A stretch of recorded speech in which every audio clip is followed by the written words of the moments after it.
دین اور دنیا، دین اور دنیا، دین اور دنیا اسلام کے ساتھ۔ الحمدللہ رب العالمین والصلاة والسلام علی سید الانبیاء والمرسلین۔ ناظرین کرام، السلام علیکم ورحمۃ اللہ وبرکاتہ۔ میں ہوں آپ کا میزبان حافظ محمد طاہر قادری اور آپ دیکھ رہے ہیں بہت ہی خوبصورت پروگرام، اس کا نام ہے دین اور دنیا۔ آج کا جو ہمارا عنوان ہے ناظرین کرام وہ ہے اسلام اور فرقہ واریت۔ آئے نا آپ کے ذہن میں وہ پورا ایک منظر نامہ آپ کے ذہن میں آ چکا ہوگا، آپ کی نگاہوں کے سامنے آ چکا ہوگا۔ ہاں یار، ہم جس جگہ کام کرنے جاتے ہیں وہاں بھی لوگ اس بارے میں سوالات کرتے ہیں، وہاں بھی لوگ اس میں آپس میں مکالمہ کرتے ہوئے نظر آتے ہیں۔ تو یہ پروگرام تو ہمارے لیے ہو رہا ہے، یقیناً یہ پروگرام تمام عالم اسلام کے مسلمانوں کے لیے ہو رہا ہے، کیونکہ سیکھنے کا جو عمل ہے نا وہ زندگی بھر جاری رکھنا چاہیے، اور پھر سیکھنے کی جو ریسورسز ہیں وہ اگر اتھینٹک ہوں تو پھر کام زبردست ہو جاتا ہے۔ تو آئی ڈی ایس آپ کے لیے لایا ہے اس موضوع پر عظیم الشان پروگرام، اسلام اور فرقہ واریت۔ آج اس بات کو ہم سمجھیں گے کہ بیسیکلی فرقہ واریت ہوتی کیا ہے، فرقہ واریت کہتے کسے ہیں، اور یہ فرقہ واریت کیسے جنم لیتی ہے، اس کے پیچھے اسباب کیا ہوتے ہیں، اور بیسیکلی فرقہ واریت کو ہوا دینے والے لوگ کون ہوتے ہیں، اس کے عوامل کیا ہیں، اس کے انداز کیا ہیں۔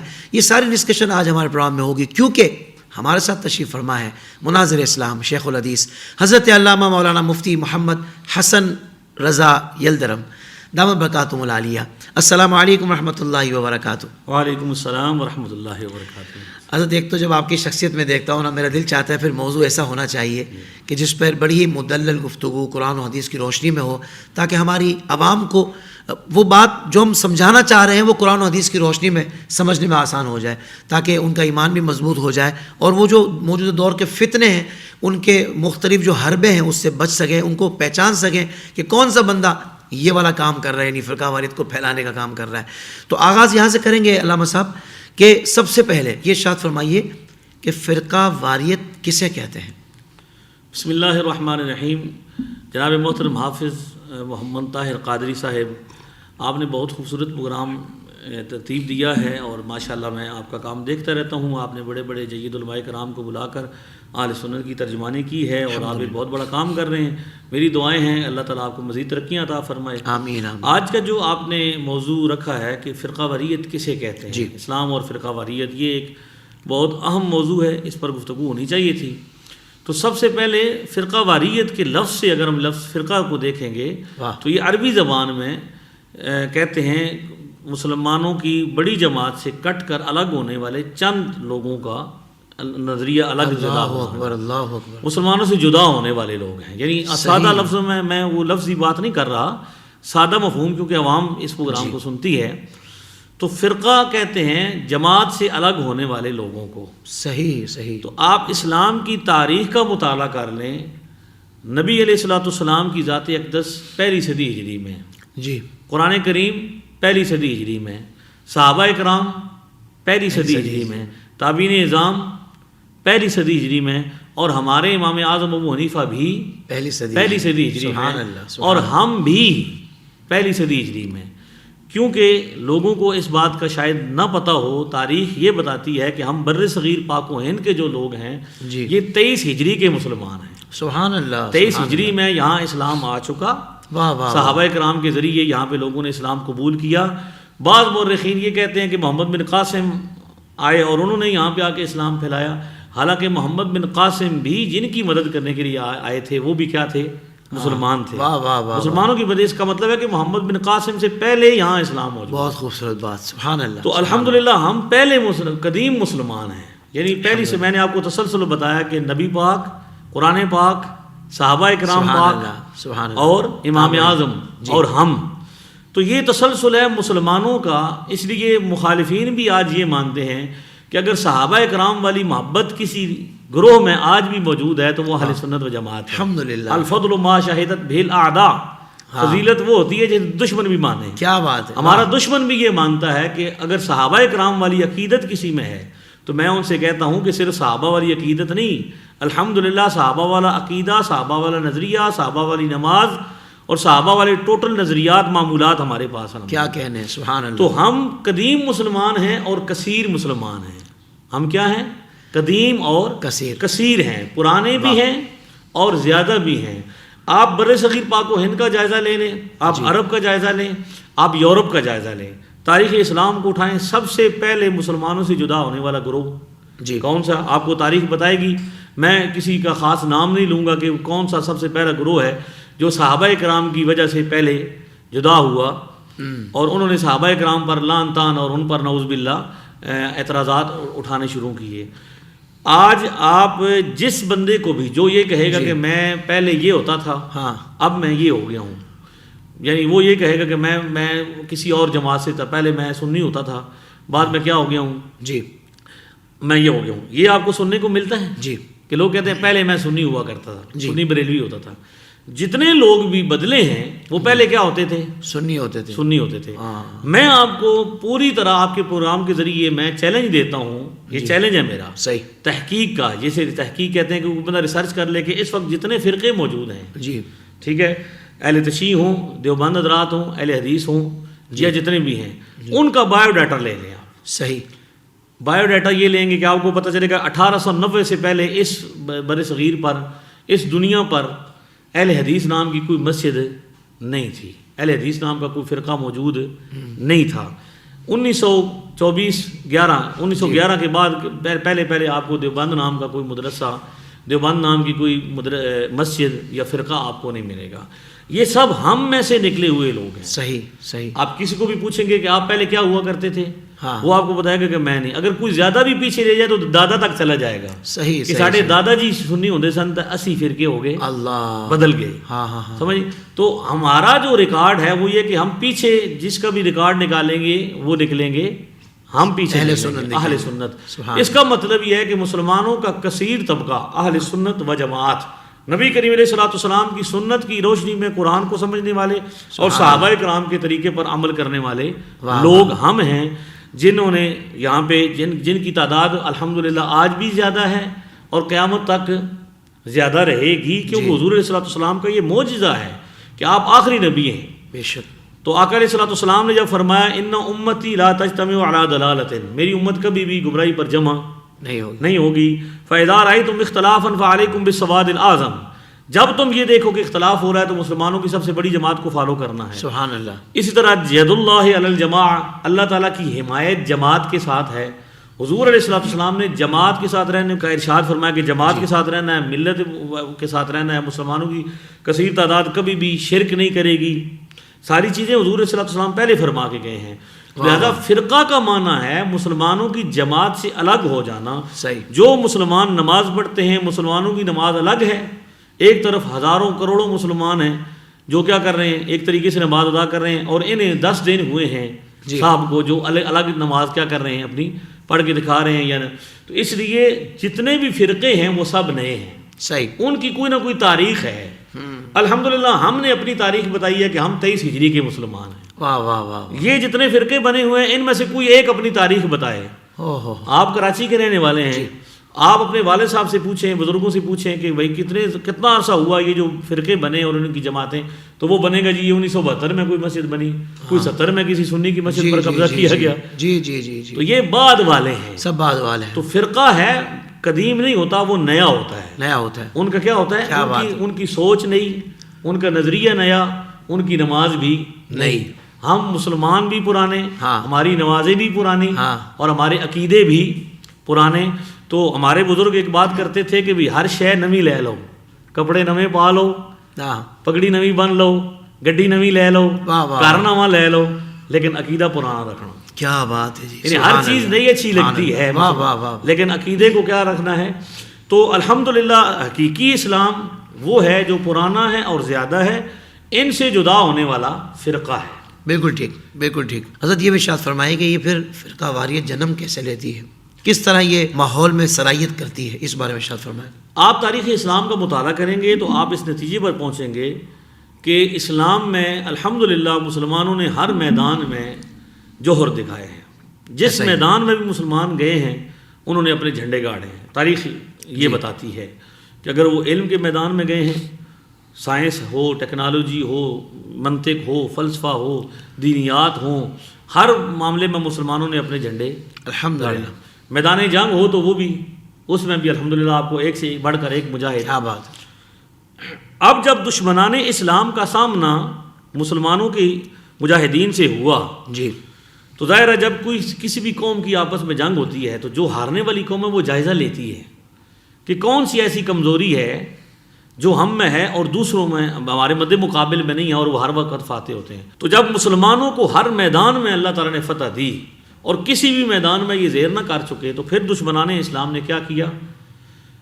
پلاننگ کی. وہ علامہ اقبال نے کہا تھا یہ فاقہ کش جو موت سے ڈرتا نہیں ذرا روح محمد اس کے بدن سے نکال دو. اللہ. نتیجہ اور خلاصہ یہ ہے کہ دشمنان اسلام نے دیکھا کہ جب تک اس مسلمان کے دل میں مدینہ شریف طیبہ والے آقا کی محبت موجزن ہے یہ کبھی بھی جھک نہیں سکتے. ایسا ہی یہ جب بھی انہوں نے کوشش کی اس لیے پھر انہوں نے مختلف زمانوں میں مختلف ہیلی بہانوں سے انہوں نے پھر باقاعدہ پری پلاننگ کہا کہ یہ جنگ میں تو میدان میں تو نہیں مار کھا سکتے اور کسی میدان میں، لہذا ان کے اندر ہی ایسے لوگ پیدا کیے جائیں جو دین کے نام پر، تحقیق کے نام پر، ریسرچ کے نام پر، علم کے نام پر ان کے درمیان بے ادبی کو عام کریں. مسلمان سب کچھ ہو سکتا ہے لیکن بے ادب نہیں ہو سکتا. اس لیے میں اکثر آپ صاحب یہ بات کرتا ہوں کہ جتنے بھی فرقے ہیں نا یہ کیا ہیں؟ یہ سب الحاد کا پہلا دروازہ ثابت ہوتے ہیں. جی جی جی. منکرین کے مختلف گروہ ہیں آج بھی آپ جی ہاں جی ہاں پہلا دروازہ بالکل ٹھیک. پہلے کچھ چھوٹا سا وہ انکار کرتے ہیں چلو ہم جی فقہ نہیں مانتے جی. کچھ عرصہ پہلے کیا تھے ہم یہ مسئلہ نہیں مانتے جی. کرتے کرتے نہ ماننے کی روش کہاں تک پہنچی گئی. کوئی کہتا ہے امام کو نہیں مانتا، اب کوئی کہتا ہے میں حدیث کو نہیں مانتا، یہاں تک کہ اب قرآن پاک تک بھی اعتراضات کا سلسلہ. الیاذ باللہ. ٹھیک ہے. وہ کراچی میں ہی بندہ بیٹھا ہوا ہے جس نے کہا تھا کہ قرآن پاک میں گرامر کی نعوذ باللہ غلطیاں موجود ہیں. اسلام کے اسکالر ہو کر پگڑیاں مسلمانوں جیسی باندھ کے تو انہوں نے کیا کیا، ان کی مسلمانوں کی شکلوں میں اسکالر کی صورت میں ایسے لوگ تھے جو طاقتیں تھیں مغربی کہ مسلمان تو جھک نہیں رہے جی. تو انہوں نے اسلام کے اندر مسلمانوں میں تفرقہ پیدا کرنے کے لیے، انتشار پیدا کرنے کے لیے مختلف گروہوں کی بنیاد رکھی. صحیح. یہی وجہ ہے کہ کوئی 1890 میں پیدا ہوا، کوئی 1911 میں پیدا ہوا اور کوئی 2008 میں پیدا ہوا. اب تو ایسا بھی آپ کو فرقہ نہیں فرقہ ملے گا. فرقہ کیا بات. فرقے کا کوئی منہ سر تو ہوتا ہے نا. واہ واہ واہ. ٹھیک ہے. یہ تو پھر اب فرقے بھی آ رہے ہیں جن کو کیا 16 سال ہوئے جی. آپ کب سے پیدا ہوئے؟ اللہ ہے جی. ہم وہ کہتے ہیں بھی 16 سے 14 1200 سال کا جو نظام ہے میں نے چیلنج کر دیا. میں نے کہا کمال ہو گیا بھائی، اسلام آئے 1400 سال پہلے اور اسلام کو صحیح سمجھنے والا آئے 2008 میں، تو لیٹ نہیں ہو گئے؟ کیا بات. تھوڑے سے لیٹ نہیں ہو گئے؟ ٹھیک ٹھاک لیٹ ہو گئے. ہاں جی. لہٰذا یہ جو نئے لوگ ہیں نا جی ان کو پیدا کیا گیا کہ اب آپ دیکھ لیں کہ انکار کا معاملہ، انکار اصل میں ایک مرض ہے. جیسے قرآن نے کیا کہا، فی قلوبہم مرض فزادہم اللہ مرضا. یہ مرض جب بڑھتا جاتا ہے انکار کی کیفیات کیا ہوتی ہیں؟ بڑھتی جاتی ہیں، حتیٰ کہ وہابیت سے شروع ہونے والا قدم الحاد تک نتیجہ جا کے بندے کا پہنچتا ہے. اسی لیے یہ میرے سامنے کتاب ہے ہدایت المسلمین.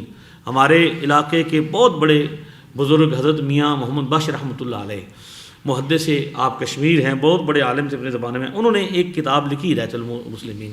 اس کے شروع میں جب وہ انہوں نے رد لکھا تو وہ یہ کہتے تھے کہ دراصل یہ ملحد ہیں. یہ کیا ہے؟ ملحدین کا ایک گروہ ہے. اس وقت میں سوچتا تھا کہ میاں صاحب نے شاید سختی فرمائی ہے کہ الحاد کے ساتھ اس کو جوڑا ہے.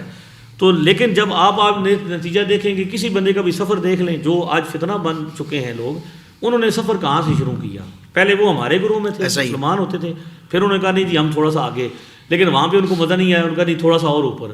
تو پھر ہر درجے میں ایک گروہ پیدا کیا گیا کہ جس کو جہاں پہ مزہ آتا ہے. اب تو نئے جدید طریقے بھی اپنائے جا رہے ہیں جی ہاں. تو لہٰذا انکار کی جو مسلمان کے اندر ایک روش پیدا کرنی، یعنی اصل میں فرقہ کیا ہے؟ انکار کا ہے. انکار کا ایک نتیجہ نکلتا ہے کہ بندہ نہ مانتے، نہ کرتے، چھوڑتے بہت کچھ چھوڑتا جاتا ہے، حتیٰ کہ ایک وقت آتا ہے کہ دین سے بھی چلا جاتا ہے. تو اسلام میں جو فرقہ واریت ہے یہ دشمنان اسلام کی پیدا کی ہوئی ہے. لیکن الحمدللہ تعالیٰ یہ کثرت کبھی بھی مسلمانوں کی توڑ سکتے نہیں. بھائی ان لوگوں کو کسی کو سعودیہ نے سپورٹ کیا، کسی کو ایران نے سپورٹ کیا. ہمارا تو سنیوں کا کوئی ملک ایسا نہیں ہے جس نے کبھی کسی کو سپورٹ کیا ہو. ہمارا تو مدینہ شریف سے ہی جو آتا ہے جو کچھ الحمدللہ. ٹھیک ہے. تو یہ کثرت آج بھی توڑی نہیں جا سکی کہ یہ میرے پیغمبر صلی اللہ علیہ وسلم کا معجزہ ہے. واہ واہ. کہ آپ خاتم النبیین ہیں. آپ گارنٹی دے گئے کہ امت کبھی بھی مشرک. کبھی آپ نے غور فرمایا کہ ہمارے سارے معاملات کو وہ شرک کہتے ہیں، جی ہمیں وہ کیا کہتے ہیں، جی مشرکین کہتے ہیں، لیکن ہمارے پیچھے نمازیں بھی ہو جاتی ہے. ان کی ہو جاتی ہیں، ہم ان کے پیچھے نہیں پڑھتے جہاں بھی جائیں، لیکن وہ ہمارے پیچھے پڑھتے ہیں. اس کا مطلب یہ ہے کہ وہ جو ہم پر فتویٰ لگاتے ہیں خود بھی اس پر مطمئن وہ نہیں ہے عملی طور پر. جی ان کو پتہ ہے کہ ہم نے الزام لگایا ہے مگر وہ ثابت کبھی نہیں ہو سکتا، وہ نہیں شرک کا. تو لہٰذا جو اصل مسئلہ ہے فرقہ واریت جو آپ نے کہا کہ کیوں بنائی گئی، تو اسلام کی طاقت کو توڑنے کے لیے، مسلمانوں کو کیا کرنے، منتشر کرنے کے لیے. تو ہر زمانے میں کوشش کی گئی، آج بھی جاری ہے الحمدللہ. اس زمانے میں بھی علماء کرام نے ہر زمانے میں مقابلہ کیا ہے، تو الحمدللہ آج بھی وہ کر رہے ہیں انشاءاللہ. سبحان اللہ. علامہ صاحب فرقہ واریت کے حوالے سے آپ نے بنیادی طور پر بڑی کمال گفتگو فرمائی ہے. کم سے کم یہ کانسیپٹ تو کلیئر ہو گیا آج کہ فرقہ واریت بیسیکلی بڑی جماعت سے جو کٹ گئے نا وہ فرقے بنے ہیں. بڑی جماعت جو اہل سنت ہے وہ روز اول سے موجود ہے. ظاہر بات ہے کہ نبی پاک صلی اللہ علیہ وسلم کی سنت کی روشنی میں اور صحابہ کرام کے طریق پر چلنے والے ہم سواد اعظم، ہم اہل سنت الحمدللہ. اب جو اس نظام سے اس سلسلے سے کٹا وہ فرقہ بنا. تو یہ تو بات بہت کمال انداز سے مفتی صاحب نے ہمیں سمجھائی. اللہ پاک آپ کو جزائے خیر عطا فرمائے. حضرت یہاں تھوڑا سا یہ بھی کلیئر فرما دیں ہماری ناظرین کو کہ کیا اختلاف رائے بھی فرقہ واریت ہی کہلاتا ہے؟ آپ کا جو سوال ہے اختلاف رائے کے حوالے سے، اس کا میں یہ عرض کرتا ہوں کہ اس پر تحقیق و تقلید میں بھی ہم گفتگو کر چکے ہیں جی کہ اختلاف رائے بری چیز نہیں ہے. یعنی اختلاف رائے ہر انسان کا بنیادی حق ہے، صحیح، لیکن اسے یہ چاہیے کہ یہ حق استعمال کرتے ہوئے پہلے اختلاف کے آداب تو سیکھ لے. بہت اچھے، واہ واہ واہ واہ. کہ اختلاف ہوتا کیا ہے، اختلاف کا کرائٹیریا کیا ہے، اور خود وہ کہاں پہ کھڑا ہوا ہے، اور اختلاف کن چیزوں میں ہو سکتا ہے. یہ بھی تو بات ہے. پہلی تو یہ ہے کہ بھئی اب فرقہ واریت کے نام پر لوگوں نے فرقہ واریت کو فروغ دیا. اللہ بنانا خود فرقہ تھا، مسلمانوں سے جدا ہونا تھا، لیکن اپنے بھولے بھالے بندوں کو یہ سبق دیا کہ ہم تو فرقہ واریت کے خلاف ہیں. لیکن حقیقت میں انہوں نے پالا پوسا کس کو؟ فرقے کو پالا، فرقے کو پالا، مسلمانوں سے جدا. ورنہ یہ تھا کہ اگر مسلمانوں کے آج بھی الحمدللہ میں یہ کہتا ہوں کہ کتنی عجیب بات ہے کہ پوری دنیا میں آپ تو ماشاءاللہ انٹرنیشنل آدمی ہیں، آپ پوری دنیا میں کو مزارات ملتے ہیں. آپ شام جائیں، یمن جائیں، فلسطین جائیں، آپ جناب چچن جائیں، جس علاقے میں جائیں آپ کو مزارات ملتے ہیں. یہاں بھی اہل سنت کی جو نشانی ہے وہ کیا ہے؟ مزارات شریفہ ہیں. میلاد شریف پوری دنیا میں ہوتا ہے. جی ہوتا ہے. پہلے لوگ کہتے تھے کہ یہ یہاں پہ ہوتا ہے صرف، لیکن اب تو نیٹ کا دور ہے جناب، آپ ویڈیو لگائیں اور آپ نظر. تو یہ جتنے بھی ہمارے معمولات ہیں جو اہل سنت کے جہاں کثیر ہیں پوری دنیا میں، صالحین اور مجتہدین کو ماننے والے مسلمان، واہ واہ واہ، صالحین اور مجتہدین کو ماننے والے مسلمان. تو اختلاف رائے کو آپ فرقہ واریت اس لحاظ سے کہہ سکتے ہیں کہ بھئی ایک بندہ کہتا ہے جی میری تو اختلاف رائے ہے جی. اب اس سے بندہ پوچھے بھئی آپ کی حیثیت کیا ہے، آپ کس حیثیت سے اختلاف کر رہے ہیں. صحیح. یعنی اگر آپ عام آدمی ہیں تو آپ سائل ہیں. آپ کو قرآن پاک نے حکم دیا ہے کہ آپ کیا کریں، فَاسْأَلُوا أَهْلَ الذِّكْرِ إِن كُنتُمْ لَا تَعْلَمُونَ. آپ ان سے پوچھیں جو کیا ہیں، اہل علم ہیں. عام آدمی ہیں تو آپ سائل بن سکتے ہیں. اختلاف یہی وجہ ہے کہ جو آج کل ماحول بنایا جا رہا ہے جہاں پہ آپ کو زیادہ معاملات، یہ بنیادی طور پر اس سوچ کا نتیجہ ہے کہ جی ہم تو اختلاف کا حق رکھتے ہیں. بندہ پوچھے بھئی اختلاف کے آداب کیا ہیں، اختلاف کس دائرے میں ہو سکتا ہے، اختلاف کن چیزوں میں ہو سکتا ہے. کچھ چیزیں مسلمات ہیں جن میں اختلاف نہیں ہو سکتا. واہ واہ واہ، سبحان اللہ. قرآن کریم نے باقاعدہ طور پر منع کیا ہے کہ آپ لا تسألوا عن اشیاء، کچھ چیزوں کے بارے میں آپ سوال نہ کریں. حدیث شریف میں بھی نبی علیہ الصلوۃ والسلام نے بعض چیزوں سے سوال سے کیا کیا ہے، منع فرمایا کہ جن چیزوں کے ساتھ آپ کا لینا دینا نہیں ہے. آپ اب دیکھیں اللہ تعالیٰ عالم خالق ہے. میں یہی کہوں کہ عالم الغیب تو اللہ تعالیٰ کو کہنا خالق غیب ہے. واہ واہ، خالق مالک ہے. اللہ کے لیے تو کچھ غیب نہیں ہے نا. قرآن کریم میں اصحاب کہف کی تعداد کے حوالے سے سوال ہوا. یہودیوں نے حضور علیہ الصلوۃ والسلام سے کیا کیا کہ اصحاب کہف کی تعداد کتنی تھی. اب مجھے بتائیے کہ اللہ تعالیٰ کے لیے اور رسول اللہ صلی اللہ علیہ وسلم کے لیے یہ مشکل ہے کہ وہ بتا دیں کہ کتنی تعداد تھی، لیکن اس مقام پر یہ بتایا گیا کہ کتنی تھی. بلکہ وہی باتیں کی گئی کہ کچھ نے کہا 6 ہیں، 7واں کتا ہے، کچھ نے کہا 7 ہے، 8واں. وہی باتیں کی گئی. واہ واہ. کیوں نہیں بتایا گیا کہ اس سے آپ کا لینا دینا کیا ہے؟ کہ اصحاب کہف کی تعداد سے حق کا کیا لینا دینا ہے. بہت اچھا. تو بعض اوقات یہ ہوتا ہے کہ بندہ یہ کہہ کے کہتا ہے کہ میں تو اختلاف رائے رکھتا ہوں، حالانکہ وہ مسلمانوں کے مسلمہ نظریات کو ٹارگٹ کر رہا ہوتا ہے. اللہ اکبر. اختلاف رائے کا نام لے کر جی مسلمانوں کے مسلمہ عقائد پر ٹارگٹ کر رہا ہوتا ہے, اور نام اس کو تحقیق کا دے رہا ہے, نام اس کو ریسرچ کا دے رہا ہے, نام اس کو اختلاف رائے کا دے رہا ہے. تو اختلاف کرنے کے لیے کم از کم پہلے اس لیول پر آپ آئیں جو لیول ہے اختلاف کرنے کا, کہ آپ آداب سیکھیں, آپ کو علم کا پتہ ہو. آپ کو پتہ, جب ہم بات کرتے ہیں ہمیں پتہ چلتا ہے کہ ہماری ملاقات امام بخاری سے ہونے والی ہے. جی میں تو اکثر سفر کرتا ہوں, کشمیر کے پہاڑوں سے لے کر ملتان شریف کے میدان تک میں سارے علاقوں میں جاتا ہوں, ماشاءاللہ پورے ملک میں جاتا ہوں. جہاں مجھے پتہ چلتا ہے کوئی بندہ مدار تو میں تو گھر پہنچ جاتا ہوں. واہ. تو ہم نے تو دروازہ بند نہیں کر رکھا, ہم نے تو کھلا رکھا ہے. سبحان اللہ. ٹھیک ہے. مجھے یہ محسوس ہوتا ہے کہ اب میری ملاقات امام بخاری سے ہونے والی ہے, اس لیول کے بندے سے جو ریسرچ کر رہا ہے. اچھا. لیکن جب میں سامنے جاتا ہوں تو مجھے پتہ لگتا ہے کہ امام بخاری تو نہیں, تو امام بیماری ہے. اوہ, بخاری سے نہیں, کسی بیماری سے ملاقات ہو رہی ہے. اللہ. تو پہلے تو یہ ہے کہ اختلاف کا دائرہ ہو, بھی اعلیٰ حضرت ایک طرف ہو, دوسری طرف مولانا عبدالحی لکھنوی جیسا بندہ ہو, کوئی علمی شخصیت ہو, پتہ چلے بھائی دو علماء بیٹھے ہوئے ہیں اور وہ آپس میں گفتگو کر رہے ہیں. جی. تو اہل علم کا اختلاف, صاحبان علم کا اختلاف رائے, یہ سمجھ آتا ہے. صحیح. ایک جاہل آدمی کا صاحب علم سے اختلاف کی کوئی وجہ سمجھ نہیں آتی. بالکل صحیح. حضرت یہ بھی ارشاد فرمائیے کہ فرقہ واریت کی روک تھام کیسے ممکن ہے, اس کے لیے کیا کرنا چاہیے, یا بندے کو کس بات کو سمجھ لینا چاہیے؟ دیکھیں جی, اس حوالے سے آج کل لوگوں کو جو بات سمجھ آتی ہے, میں اس پیرائے میں بات کروں گا کہ ایک تو ہے جو ہم اپنے انداز سے بات کرتے ہیں, ایک ہے کہ لوگ جو جس طرح سوچ رہے ہیں, کلم الناس علی قدر عقولہم, لوگوں سے ان کی عقل کے مطابق بات کی جائے. قرآن کریم پڑھیں تو قرآن کریم میں انعام یافتہ ہستیوں کو فالو کرنے کا حکم دیا گیا. نبی پاک صلی اللہ تعالی وسلم کی مخالفت کا مطلب یہ فرمایا گیا کہ ایمان والوں کے رستے سے ہٹ کے چلنا. اسی طرح احادیث طیبہ میں جب بھی دیکھیں تو حضور نے مسلمانوں کی جماعت سے جڑنے کا حکم دیا. آپ دیکھیں نا, جو آیت جو پڑھی جاتی ہے وَاعْتَصِمُوا بِحَبْلِ اللَّهِ جَمِيعًا وَلَا تَفَرَّقُوا, اس سے پہلے کیا ہے, یا ایھا الذین آمنوا. اس کا مطلب یہ ہے کہ جو بندہ مسلمان نہیں ہے, جس نے مسلمانوں جیسے نظریات نہیں رکھے, اس کو تو خطاب ہی نہیں. صحیح. خطاب مسلمانوں کو ہو رہا ہے بالکل کہ آپ نے کیا کرنا ہے, متحد رہنا ہے, متفرق نہیں ہونا, فرقہ فرقہ نہیں ہونا, بلکہ کیا کرنا ہے, جڑ کے رہنا ہے.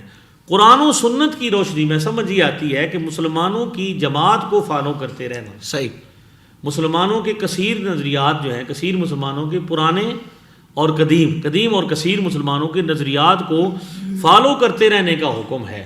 تو فرقہ وریت کا مطلب یہ ہے کہ جو سب مان رہے ہیں, جو شروع سے چلا آ رہا ہے نظریہ, اس کو ایکسیپٹ کیا جائے, اس کے پیچھے چلا جائے, نہ کہ مسلمانوں کی اجماعی جو آراء ہیں, جو متفقہ چیزیں, ان کو چھوڑ کر, یعنی ایک طرف کروڑوں مسلمان ہیں وہ یہ مانتے ہیں کہ اللہ تعالیٰ نے انبیاء کو حیات عطا فرمائی, زندگی عطا فرمائی جی, اور جو قبور والے ہیں, قبروں والے ہیں, وہ سنتے ہیں جی. اور اس کے مقابل میں ایک بندہ یہ کہے کہ جی آپ کو نبی زندہ ہیں یا قبر والے زندہ ہیں, یہ سمجھنے کے لیے ضرورت نہیں ہے لمبی چوڑی بحث کی. آپ قبر پہ جائیں, والد صاحب کی, اور جا کے سلام کریں, اگر سلام کا جواب آئے جی تو سمجھے کہ قبر والے کیا کرتے ہیں, بتائیں, زندہ ہیں اور سنتے ہیں. اگر آواز آئے, اب یہ طریقہ جو اختیار کیا جا رہا ہے کہ بھائی مسلمانوں کو یہ کہا جا رہا ہے کہ جی اس وقت تو پھر بہت ساری چیزیں دیکھنی پڑیں گی. ہاں, یہ ہوا ہے, نظر آئے تو مانیں گے. ہاں جی, نہیں, فرشتے لیلۃ القدر میں نازل ہوتے ہیں. اللہ تو کیمرہ لا کے دکھائے بھی, نظر آئے تو مان لیں گے, ورنہ قرآن کا انکار ہو جائے گا. اللہ اکبر. کیا کیا دیکھیں گے, کس کس چیز کو دیکھیں گے. کہ قرآن شہید کے بارے میں کہہ رہا ہے کہ وہ اسے زندہ, مردہ کہنا بھی نہیں ہے اور مردہ سوچنا بھی نہیں ہے. نہ مردہ کہنا ہے نہ مردہ سوچنا ہے. قرآن کا یہ واضح فرمان ہے, اور رزق بھی دیے جاتے ہیں. تو اب کوئی بندہ دکھائے کہ کوئی کل کہے کہ شہید سے بات کر لو, شہید کو بندہ ہو تو شہید سے گفتگو کر لو, یا کسی شہید کی قبر پہ چلے جاؤ, اگر شہید نے باتیں کی آپ سے تو زندہ ہے, ورنہ ہے. اللہ. تو یہ ملحدانہ سوچ پروموٹ کی جا رہی ہے. کس کے نام پر کہ بھئی ہم جو ہیں وہ ریسرچ کرتے ہیں جی, تو ہمیں تو جناب تو فرقہ وریت کا خاتمہ اس طرح نہیں ہوگا کہ آپ مسلمان صدیوں سے ایک بات مانتے آئے ہیں, 1400 سال بعد آپ کے اس کی مخالفت کرنا شروع کر دیتے ہیں کہ یہ ثابت ہی کو نہیں ہے جی. ایک بندے نے مجھ سے کہا 6 کلمے آپ پڑھتے ہیں, اس کا ثبوت کہاں پہ ہے جی؟ میں نے اسے کہا جہاں سے قرآن پاک کا ثبوت ہے, وہیں سے 6 کلموں کا ثبوت. سبحان اللہ, کمال کر دیا آپ نے. واہ. قرآن کو جیسے ثابت کرو گے, کیسے ثابت کرو گے جی؟ کہ امام بخاری نے بتایا یا امام مسلم نے بتایا کہ یہ قرآن ہے؟ ہمیں تو ہمارے والد صاحب نے بتایا، واہ واہ واہ، ان کو ان کے والد صاحب نے بتایا، اور یہ تواتر کا سلسلہ حضور تک ہے۔ سبحان اللہ سبحان اللہ۔ تو لہٰذا فرقہ واریت کا خاتمہ یہ نہیں کہ آپ مسلمانوں کی جماعت کو چھوڑ کر اپنی 1.5 اینٹ کی مسجد بنا لیں اور وہاں آپ مسلمانوں کے خلاف برسر پیکار ہو جائیں، آپ کو پوری دنیا میں حقیقی مشرک نظر نہ آئے، مسلمانوں میں آپ کو شرک نظر آئے۔ اللہ اکبر اللہ اکبر۔ اور یہ کہنا کہ بھئی اب جس طرح یہ سمجھایا جا رہا، میں آپ کو یقین، کل میں نے کمنٹ پڑھا فیس بک پر اپنے کسی ویڈیو کے نیچے، حیات انبیاء پر ہم نے لگایا تھا، تو اس پر تھا کہ نعوذ باللہ من ذالک، یہ کہا جاتا ہے کہ اگر انبیاء زندہ ہیں تو قبروں کے اندر رزق بھی یہ دیا جاتا ہے، نمازیں بھی پڑھتے ہیں تو پھر وہاں پہ واش روم بھی ہونا چاہیے قبر کے اندر، وہاں پہ یہ ہونا چاہیے، وہاں پہ ضروریات زندگی کی ساری چیزیں موجود ہونی چاہیے جی۔ یہ تو توہین، یعنی اس طرح توہین آمیز باتیں شروع ہو گئی ہیں، کس کے نام پر؟ کہ جی فرقہ واریت نہیں کرنی، تو یا تحقیق اور ریسرچ کے نام پر۔ میں کہتا ہوں ہم آپ کو بتاتے ہیں جو حضور علیہ السلام نے خطاب کیا، حضور علیہ السلام نے فرمایا کہ قبر والے، جیسے جامع ترمذی میں تو حضور نے سلام کیا، السلام علیکم یا اہل القبور، قبر والوں کو دیکھ کر ان کی طرف رخ کر کے جی۔ اب یہ کہتے ہیں کہ ہمیں یہ بھی دکھائیں جی بھی کہیں سے یہ بھی ثابت ہو کہ قبر والے نے کوئی بات کی ہو، تو وہ بھی جامع ترمذی میں دکھاتے ہیں کہ آقا دو عالم صلی اللہ علیہ وسلم نے ایک مقام پر صحابہ کرام کو خیمے لگانے کا حکم دیا، تو صحابی نے قبر پر خیمہ لگایا جی، اور وہ کہتے ہیں کہ رات کو کیا ہوا، میں نے سنا ہوئی کہ قبر سے سورہ ملک کی آواز آئی، اللہ، حتیٰ کہ قبر والے نے پوری سورہ ملک کی تلاوت کر دی۔ لیجئے، سن لیجئے، ہائے ہائے ہائے، کہ اگر اللہ تعالیٰ سنانا بھی چاہے آپ کو، سنانا بھی ویسے چاہے تو لا تشعرون ہے نا، آپ نہیں شعور رکھ سکتے، لیکن اگر سنانا چاہے اللہ تو اس پر قادر ہے کہ اس نے سنایا، سبحان اللہ، اور حضور علیہ السلام نے صبح انکار بھی نہیں فرمایا۔ اللہ اکبر۔ تو اس ہر مسئلے پر ہم یہ چاہتے ہیں کہ اگر یہ چاہتے ہیں کہ ان پر وہ کوئی تحقیق اور ریسرچ پیش کرنا چاہتے ہیں تو اس کو کسی انداز سے پیش کریں، یہ ملحدانہ باتیں تو نا لوگوں کو درمیان لے جائیں۔ لہذا فرقہ واریت کا خاتمہ نبی پاک کے فرمان کی روشنی میں، قرآن کی روشنی میں مسلمانوں کی بڑی جماعت کے ساتھ رہنا ہے، سبحان اللہ، مسلمانوں کے نظریات کو اپنانا، ان کے ساتھ چلتے رہنا، ان سے جدا نہ ہونا، یہ اصل حل ہے۔ سبحان اللہ سبحان اللہ۔ اچھا حضرت، عام بندہ یہ جاننا چاہتا ہے، ظاہر بات ہے وہ مختلف لوگوں کی باتیں سوشل میڈیا پہ سن رہا ہوتا ہے، کوئی کیا منجن بیچ رہا ہے، کوئی کیا بات کر رہا ہے، اور ظاہر بات اہل حق کی بات کر رہے ہوتے ہیں۔ عام بندہ یہ جاننا چاہتا ہے کہ فرقے میں حق کس طرف ہے، یہ کیسے معلوم ہو؟ اس کے اندر ہی جواب موجود ہے کہ جو فرقہ ہے وہ حق نہیں ہے۔ جو فرقہ ہے وہ حق نہیں ہے، فرقہ بازی تو منع ہے نا، منع ہے جی۔ تو جو فرقہ ہے وہ حق نہیں ہے، صحیح۔ اور فرقہ نیا ہے، پرانا نہیں ہے۔ فرقے کے مقابلے میں جماعت ہے، جماعت ہے، جو جماعت ہے وہ فرقہ نہیں ہے، وہ حق ہے۔ صحیح۔ ید اللہ علی الجماعہ، جو حضور نے ارشاد فرمایا، جماعت کے ساتھ ہی حمایت خدا کی ہے۔ لہٰذا یہ کیسے پتہ چلے گا؟ تو میں نے ابھی جتنی لمبی گفتگو کی ہے کہ مسلمان پوری دنیا کا جائزہ لیں، مسلمانوں کے عقائد، نظریات، صالحین مجتہدین والے مسلمان واہ واہ واہ واہ، سبحان ہر اللہ۔ طرف آپ کو ملیں گے، مزاروں والے، درباروں والے، میلاد والے، انگوٹھے چومنے والے مسلمان ہر طرف آپ کو۔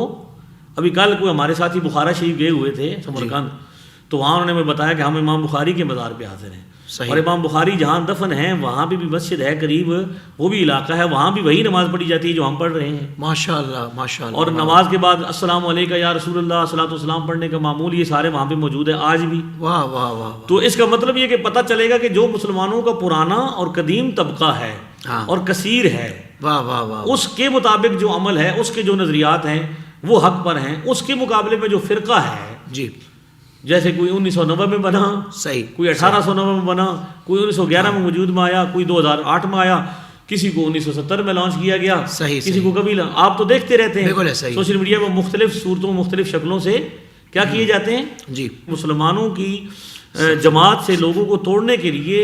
وہ کون سا حربہ ہے جو نہیں؟ اس لیے میں آپ جیسے ساتھیوں کے پروگراموں کو دیکھتا ہوں تو مجھے دل سے آپ کے لیے دعائیں نکلتی ہیں کہ اللہ تعالیٰ آپ جیسے لوگوں کو سلامت رکھے۔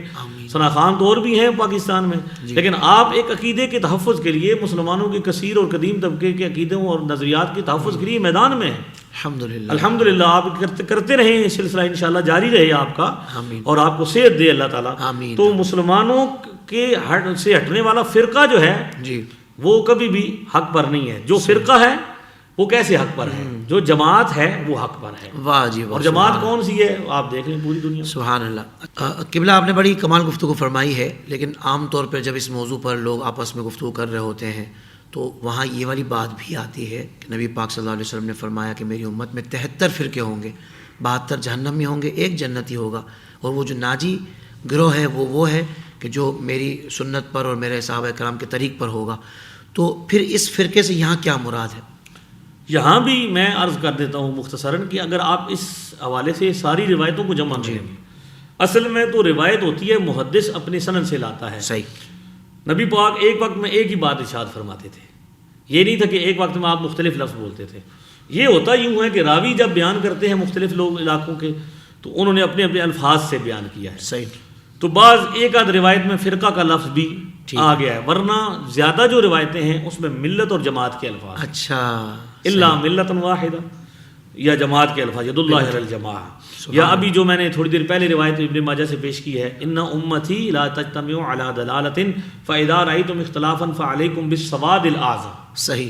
تو اس میں حضور ہی خود فرما رہے ہیں کہ بڑی جماعت کو فالو کرنا ہے، جی بڑے گروہ کو فالو کرنا ہے۔ صحیح۔ تو بڑا گروہ الحمدللہ غیر بھی مان رہے ہیں کہ کون ہے پوری دنیا میں، آج بھی آئندہ بھی، حالانکہ ہر طرف سے کوششیں بھی کی گئیں کہ ان کی اکثریت کو کیا کیا جائے، توڑا جائے، ہر طرح کے حربے استعمال کیے جائے، اور آج آپ کو بد مذہبوں کی جتنی شکلیں ملتی ہیں پہلے 10 سال پہلے وہ نہیں تھی۔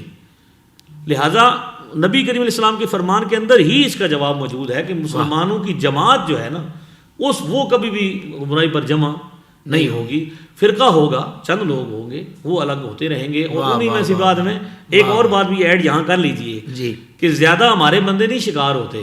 ایک یہ ہوتا ہے کہ ایک بندہ ہوتا ہے ایک گروہ میں جاتا ہے نچلے طبقے میں، صحیح، پھر اسے وہاں مزہ نہیں آتا، پھر اتلے طبقے میں جاتا ہے، ایسا ہی، تو وہیں گھومتے پھرتے کرتے کرتے نکل جاتے ہیں۔ اچھا حضرت، ایک اور بڑا اہم سوال ہے کہ پیارے آقا صلی اللہ علیہ وآلہ وسلم نے ارشاد فرمایا قرب قیامت میں فتنے ہوں گے، تو اس بارے میں کیا آپ رہنمائی کریں گے؟ اچھا، آپ سب سے پہلے تو یہ ضروری ہے کہ اس زمانے میں ہمارے خطباء علماء اور آپ جیسے پڑھے لکھے حضرات وہ احادیث جو حضور علیہ الصلوۃ والسلام نے فتنوں کے حوالے سے بیان کی ہیں ان کو بیان کریں۔ صحیح، کہ آقا علیہ الصلوۃ والسلام نے بڑا اہتمام فرمایا، صحابہ کرام یہ کہتے ہیں کہ ہمیں آقا اس طرح ڈرایا کرتے تھے گویا کہ ابھی ہی وہ نکل کے حملہ کر دیں گے، یعنی اتنا اہتمام فرماتے تھے۔ اس کا مطلب یہ ہے کہ سرکار دو عالم صلی اللہ علیہ وسلم یہ چاہتے تھے کہ میری امت فتنوں سے محفوظ رہے۔ ایک تو یہ ہے کہ ہم نے کیا کیا ہے، ہم نے ان چیزوں کو اجتماعی طور پر چھوڑ دیا ہے۔ لوگ بیان کرتے تھے، پہلے زمانے میں علماء بہت زیادہ بیان کرتے تھے، لوگوں کے سامنے پہچان ہوتی تھی کہ یہ پہچان حدیث میں آئی ہے، تو لوگ کیا کرتے تھے، بچتے تھے۔ ایک تو بہت ضرورت ہے کہ ان سب چیزوں کا، میں اب یہاں پہ وقت بہت کم ہے، میں صرف خلاصہ بیان کروں گا کہ صحیح مسلم میں جو مقدمے میں روایت ہے، حضور علیہ السلام نے ارشاد فرمایا میرے بعد بہت سارے دھوکے باز اور جھوٹے لوگ ہوں گے، یاتونکم من الاحادیث بما لم تسمعوا انتم ولا آباؤکم، وہ تمہارے سامنے ایسی ایسی باتیں کریں گے جو نہ آپ نے سنی ہوں گی نہ آپ کے باپ دادا نے سنی ہوں گی۔ اللہ اکبر، اللہ اکبر۔ نہ مسلمانوں آپ نے سنی ہوں گی نہ آپ کے آبا و اجداد نے۔ یہاں سے یہ ثابت ہوتا ہے کہ مسلمان آبا و اجداد حجت ہیں، حضور ان کو حجت فرما رہے ہیں۔ کیا بات ہے! یہ کچھ لوگ کہتے ہیں نا کہ جب ہم بات کرتے ہیں تو یہودی بھی یہ کہا کرتے تھے کہ ما الفینا علیہ آبانا، تو بھائی وہ یہودی اپنے یہودی ماں باپ کے بارے میں کہتے تھے، ہم مسلمان ہیں اور ہمارے ماں باپ مسلمان ہیں، اور ہمارے مسلمان آبا و اجداد کو حضور حجت فرما رہے ہیں۔ واہ! کہ ایسی ایسی باتیں سنیں گے جو نہ آپ نے سنی ہوں گی نہ آپ کے باپ دادا نے سنی ہوں گی۔ فَإِيَّاكُمْ وَإِيَّاهُمْ لَا يَضِلُّونَكُمْ وَلَا يَفْتِنُونَكُمْ، بہت زیادہ ضروری ہے کہ ان سے بچنا، کیونکہ وہ تمہیں کیا کریں گے، فتنے میں مبتلا نہ کر دیں اور تمہیں گمراہ بھی نہ کر دیں، ان سے بچنا ضروری ہے۔ اس حدیث شریف میں سرکار دو عالم صلی اللہ علیہ وسلم نے فتنوں کی خبر بھی دی اور ان سے بچنے کا حکم بھی دیا اور ان کی نشانیاں بھی بیان کی، کہ وہ نئی باتیں کریں گے، وہ ایسی ایسی باتیں کریں گے جو آپ نے پہلے نہیں سنی۔ آج مذہبوں کے جتنے گروہ ہیں یہی ہو رہا ہے آج، بالکل، ان سے ان کی تقریریں ان کی تحریریں اٹھا لیں اور آپ مسلمانوں سے پوچھنا شروع کریں کہ یہ بات کبھی آپ نے سنی تھی پہلے؟ اللہ اکبر، اللہ۔ اب تو بہت آسان ہو گیا کہ بھائی نیٹ موجود ہے اور کلپس موجود ہے نا، جی بالکل نئے شوشے، تو آپ سنیں گے، ان کہیں گے کہ یار یہ بات پہلے تو نہیں کبھی سنی۔ اللہ، تو حضور کیا فرما رہے ہیں، جو دین کے حوالے سے نئی بات ہے، اصل بدعت تو یہ ہے ہائے ہائے ہائے کہ چور مچائے شور، خود بدعتی یہ کہہ رہا ہے کہ ہم جو ہے نا اگلوں کو مسلمانوں کو بدعتی ہونے کا دعویٰ۔ اللہ اکبر۔ اچھا، یہاں پہ ایک اور حدیث شریف میں کوٹ کرتا ہوں جس کو ہمارے میاں صاحب نے اپنی ہدایت المسلمین میں نقل کیا ہے. اس کی الحمدللہ ہم شرح کر رہے ہیں. 80% کام ہو چکا ہے, 20% رہ گئے تو انشاءاللہ یہ جلدی منظر عام پہ آ جائے گی انشاءاللہ. اس کے مقدمے میں یہ جو لکھی میاں صاحب نے کیوں لکھی, اپنے زمانے کے شیخ تھے, پیر تھے بہت بڑے, اس زمانے کے عالم دین تھے, ان کا نام بھی محمد بخش تھا. انہوں نے ان کو خط لکھا کہ آپ اپنے زمانے کے شیخ ہیں اور یہ بد مذہب پیدا ہو رہے ہیں نئے, تو ان کا رد علمی حوالے سے آپ لکھیں. صحیح. تو اس کتاب کو لکھنے میں انہوں نے کہا کہ چونکہ بھئی میں یہ کتاب کیوں لکھ رہا ہوں کہ بھئی میں تو پیر ہوں جی, تو پتہ ہے نا آپ کو, پیر تو کم بولتے ہیں, مولویوں کا کم مناظرے کرنا. جی. تو انہوں نے کہا کہ اس لیے کہ میری ذمہ داری ہے. واہ واہ. حدیث شریف جو ابن عساکر سے انہوں نے نقل کی, اس کو نظم کیا پنجابی میں. اگر آپ اجازت دیں تو میں وہ 3 مصرے آپ کو سبحان اللہ. وہ کہتے ہیں بھئی قصد میرا اس نظم کرن تھی نہ ہی شعر کماون. واہ واہ واہ. یہ جو میں نے نظم لکھی ہے نا, نظم کی صورت میں, میرا مقصد کچھ شعر دکھانا نہیں ہے, نہ کچھ بحث جدال کسی سنگ, نہ کچھ ویر کماون. یہ نہ کسی سے میں بحث مباحثہ کرنا چاہتا ہوں, نہ کوئی جنگ میری کوئی ضرورت ہے بھی جھگڑا کرنا چاہتا ہوں, بلکہ قصد ایو جی میں کہندا ابن عساکر راوی, ابن معاذ لیندا سن سارا شک جاوی. یعنی مقصد یہ ہے کہ ابن عساکر نے حضرت معاذ بن جبل سے یہ روایت اپنی کتاب تاریخ دمشق میں نقل کی, جس کی 80 جلدیں ہیں. پہلی روایت جو نقل کر رہے ہیں کتنی جلدیں ہیں اس کی؟ 80 جلدیں ہیں, اور 105 کتابوں کا حوالہ ہے اس میں. واہ واہ واہ. ابن عساکر کہندا ایک دن حضرت سی فرمایا, ایک زمانے جہاں اس جگ تے بدعت جھنڈا لایا. اب یہ حدیث کا ترجمہ شعر کی صورت میں میاں صاحب. اللہ اکبر اللہ اکبر. تان کرے سن اگلیاں تائیں اس سویں دے بندے, تومت نال بزرگاں کر سن بول زمانوں مندے. بعد والے لوگ کیا ہوں گے, بدعت ظاہر ہوگی, اور پچھلے بزرگوں پر لوگ کیا کریں گے, زبانیں تان دراز کریں گے, اللہ, ان کے بارے میں بے ادبیاں کریں گے, ان کے بارے میں گستاخیاں کریں گے. سب سے بڑی فتنے کی خبر جو حضور نے دی ہے اور جو نشانی بتائی ہے وہ کیا ہے کہ لوگ بے ادب ہوں گے. بے ادب ہوں گے, سب سے بڑی. اوہو. یعنی یہ بات اس میں جو مسلم سے اگر اس کو ملائیں آپ, تو نہ تم نے سنی نہ تمہارے باپ دادا نے سنی, نہ ہم بے ادب نہ ہمارے باپ دادا بے ادب. یہ بے ادب آج پیدا ہوئے ہیں اور یہ بے ادبی کر رہے ہیں. اور یہاں پہ دیکھیں حضور فرما رہے ہیں کہ کیا کریں گے, بزرگوں پر کیا کریں گے, تان کرے سن اگلیاں تائیں اس سمیں دے بندے, تومت نال بزرگاں کرسن بول زمانوں مندے. اللہ اس ویلے وچ ہوسی جس نو دینی علم ربانی, نشر اظہار کرے اس تائیں رد قوم زیانی. یعنی اگر اس وقت جس بندے کے پاس علم ہوا اس پر یہ واجب ہوگا کہ وہ اپنا علم ظاہر کرے اور لوگوں کو حق بتائے اور اس بد مذہبوں کا رد کرے. جے او علم ربانی اس دن ظاہر مول نہ کرسی, یعنی اپنا علم ظاہر نہیں کرے گا, عالم دین ڈر جائے گا. کسی طرح دے زر تکلیفوں کر اندیشہ ڈر سی, کہ لوگ ناراض ہو جائیں گے, لوگ محبت کرنا چھوڑ دیں گے, یا کچھ پیسے شیسے کم ہو جائیں گے, یا ناراض ہو جائیں گے. اس نظر سے وہ کیا کرے, حق بیان نہ کرے گا.